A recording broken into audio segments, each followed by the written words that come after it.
రోమ పత్రికలో మనం చూస్తే అపొస్తలుడైన పౌలు గారు రాస్తూ అంటారు, మనము కాబట్టి సహోదరులారా శరీరసారముగా ప్రవర్తించుటకు మనము శరీరానికి రుణస్థులము కావలసిన వారై ఉందరు గాని ఆత్మసీత శరీర క్రియలు చంపినగా జీవించదు. ఎందుకు అని ఇక్కడ రాయబడింది అని మనం చూస్తే ప్రియులారా, శరీరసారమైన అనుభవాలు. ఏ అనుభవాలు? శరీరసారమైన. శరీరం అంటే రుణానికి అంటే రుణస్థులు కాదు. శరీరానికి కావలసిన అనుభవాలు లోకాసారమై ఉన్నాయి. లోకాసారమై ఉన్నాయి.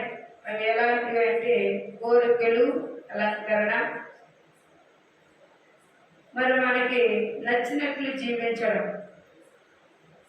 అలా శరీరం కాకుండా రుణం కాదట. ఎందుకు కాదు అని మనం చూస్తే శరీర సారమైన క్రియలు ఆత్మసార అనుభవాలకు వచ్చేసరికి శరీర సార అనుభవాలన్నీ చనిపోవాలి. దేవుడు వాక్యం సెలవిస్తుంది, చూపును బట్టి పాపం, ఊహను బట్టి పాపం, తరింపును బట్టి పాపం.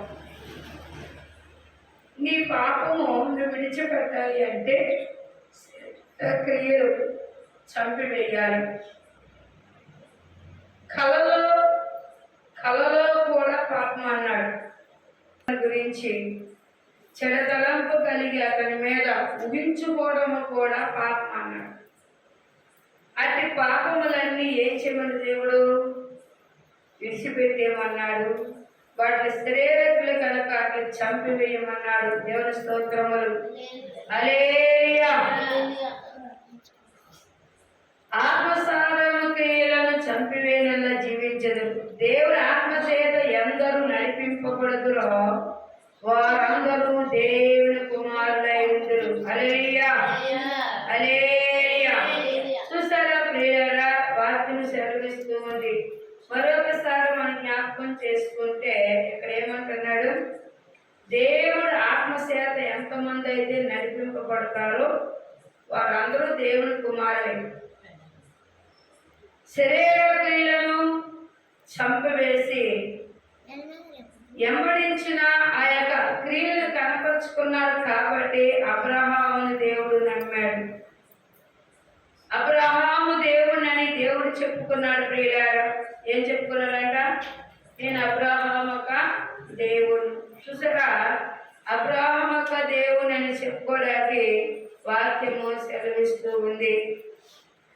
మరి క్రియలను దేవుడు ఏం చేశాడు అంటే ఆ క్రియలను చంపివేశాడు. దేవుడు చెప్పిన మాట అబ్రహాము విన్నాడు. అందుకే ఇక్కడ అపోస్తలుడైన పౌలు గారు రాస్తూ కొన్ని సంగతులు అంటాడు, దేవుని ఆత్మచేత ఎందరూ నడిపింపబడుదురో వారందరూ దేవుని కుమారులై ఉందురు. ఏలయనగా మనము భయపడక మీరు దాసహము ఆత్మను పొందలేదు గాని దత్తపుత్ర ఆత్మను పొందితే ఆ ఆత్మ కలిగిన వారమై మనము అబ్బా తండ్రి అని మొరపెట్టి వారమై ఉన్నాం. హల్లెలూయా, హల్లెలూయా. ఎందుకు అనగా ఆత్మసారమైన అనుభవాలు ఉంటే వాక్యము చాలా లోతైన అనుభవాలు బయలుపడతాయి. శరీర సారణ అనుభవాలు ఉంటే వాక్యసారంలో నడిపించబడినప్పుడు కూడా వారు అలాగన్నారు, మీరు ఎలాగన్నారు, వారు మమ్మల్ని ఎలాగన్నా అంటారు. ఇక్కడ దేవుడు వాక్యం సెలవిస్తుంది, శరీర సారణ అనుభవాలు చంపకపోతే లోకాసుల మాటలే చెప్తావు తప్ప దేవుడు ఏర్పరిచిన విధానము వాక్యము ఏ విధమో లోతైన అనుభవాలు మనకున్నాయో అవి రావు. అందుకే ఆత్మచేత నడిపించబడేవారు యేసుక్రీస్తు ఒక మాట చెప్పారు, నేను తండ్రి యొద్దకు వచ్చి తండ్రి చెప్పిన మాట ప్రకారం అంటే ఆయన ఏ చిత్తమై ఉన్నదో దాని ప్రకారమే నేను నడుచుకుంటున్నాను. ఆయన చిత్తమే నేను నెరవేర్చుచున్నాను, నాకు ఇష్టాలు ఏమీ లేవన్నారు ప్రభు. తండ్రి చిత్తము నెరవేర్చిన కుమారుడై ఉన్నారు. సృష్టికి ఆది అయిన దేవుడే కనుక మరి బైబిల్ చెప్తున్న ప్రకారం మనము ఆత్మసారమైన అనుభవాల్లోకి వెళ్ళాలి, కానీ శరీర సారమైన కోరికలు చంపివేయాలి. అందుకే ఇక్కడ 8వ అధ్యాయము 5వ వచనం, శరీర సారము శరీర విషయాల మీద మనసును, ఆత్మసారమైన ఆత్మ విషయాల మీదను మనసు ఉంది. శరీర సారమైన మనసు మరణమును, హల్లెలూయా. శరీర సారమైన అనుభవాలు ఏమని మనం చూస్తే ప్రియులారా, లోక అనుభవాలు. లోకములో ఉన్న అన్నిటిలో కూడా మనం తెలుసుకోవాలి. వాళ్ళు ఎలా ఉన్నారు, వీళ్ళు ఎలా ఉన్నారు, వాళ్ళకంటే మేము గనులుగా ఉండాలి అని ఒక ఆలోచనే తప్ప ప్రభు ఆత్మస్థానం అనుభవాలు ఏమై ఉన్నాయంటే, శరీర స్థానమైన అనుభవాలు మనసును నువ్వు ఎప్పుడైతే చంపవేస్తావో, లేదు చంపవేయకపోతే శరీర సరణ ఆ యొక్క మనసు అంట మరణముకు సంభవించుద్ది అన్నాడు. ఆత్మసారమైన మనసు ఏంటంట, ఆత్మసారమైన మనసు ఎలా ఉన్నది అని మనం చూస్తే ప్రియులారా, మరొకసారి జ్ఞాపకం చేసుకో. జీవమైనది, సమాధానమైనది, ఏదైనగా శరీర సారమైన మనసు దేవునికి విరోధమైనది. అది దేవునికి ధర్మశాస్త్రం లోపడదు, ఏమాత్రము లోపడదు. వ్యతిరేకము, దేవుడు ఏం చెప్పినా వ్యతిరేకము, వాక్యానికి వ్యతిరేకము. లోకములో ప్రభువు మహిమ వచ్చినట్లు నడవదంట, తన ఇష్టాసారముగా నడిపించబడుతుంది. మన వాగ్దానం ముందన్నారు, అర్థములో నువ్వు కనబడినట్లు నీకు నువ్వు పరిశోధించుకొని ముందు నువ్వు కడగబడి శుద్ధి నవ్వి నువ్వు ఉన్న ఎడల, లేకపోతే శరీరమైన ఒక కోరికలు ఆ మనసు ఏం చేస్తున్నాయంటే నీకేవైతే ఉన్నాయో అవే ఇతరులకు కూడా బోధించబడుచున్నాయన్నారు.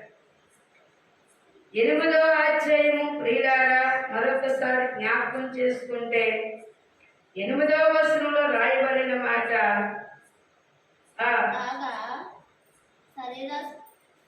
శరీర స్వభావం గలవారు దేవుని సంతోషపరచలేరు. దేవుని ఆత్మ మీలో నివసించి ఉన్న ఎలా మీరు ఆత్మ స్వభావం గలవారే గాని శరీర స్వభావం గలవారు కాదు. ఎవరైనా నీ స్థానంలో లేనివాడైతే వాడు ఆయన వాడు కాదు. హల్లెలూయా, హల్లెలూయా. వాక్యము సెలవిస్తుంది, దేవుడి ఆత్మ లేకుండా, ఆత్మస్థ అనుభవాలు లేకుండా, వాక్యము అనుభవం లేకుండా బోధించడము కూడా వాగ్దానం కాదన్నాడు. ఆత్మస్థాన అనుభవాలు ఉన్నప్పుడు నువ్వు నిలబడగానే ఆత్మ అన్నిట్లను పరిశోధించి బయలుపరుస్తూ ఉంటుంది. నిన్ను నడిపిస్తుంది, సంఘాన్ని నడిపిస్తుంది. లోకం వైపు చూడకుండా, లోకం వైపు లేకుండా ప్రతి విషయములో వాక్యములో అనుభవాలుగా ఉతక స్థానం చేయించి వారిని శుద్ధి చేస్తారు. వారు ఎలా నడవాలో, వారు మందిరములకు వచ్చి ఎలా నడిచి వాగ్దానంలో నిలవాలో ఆ వాక్యము ఆత్మ అన్నిట్లను పరిశోధన చేస్తారు. అందుకే ఆత్మ లేకపోతే వాడు నావాడు కాదు అని చెప్పాడు. హల్లెలూయా, హల్లెలూయా.